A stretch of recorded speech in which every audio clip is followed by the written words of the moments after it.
生活自理，爱惜玩具，修理好又可以玩。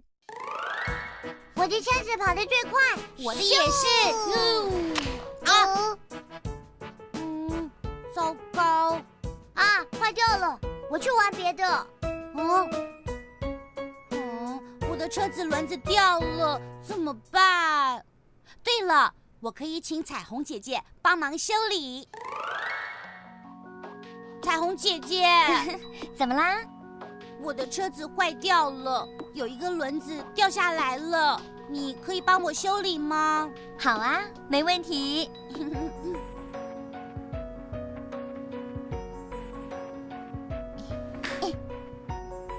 修好了，这样又可以玩了。好棒哦！谢谢彩虹姐姐。不客气。咻，棒棒！彩虹姐姐，我也想玩车子。关婷，你的车子呢？你可以把它拿出来一起玩啊。我的车子坏掉了，在那边。光婷，车子的轮子掉了，就被丢在这里，这样它会很痛，很难过哎。要怎么办呢？那姐姐来帮你把它修好，好不好？好。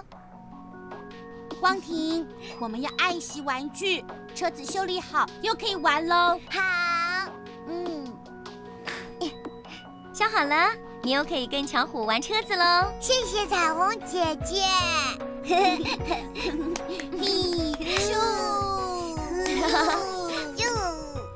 小朋友玩玩具的时候一定要爱惜它们哦。如果玩具坏掉了，可以请家里的大人先帮忙修理看看，修理好可以再玩哦。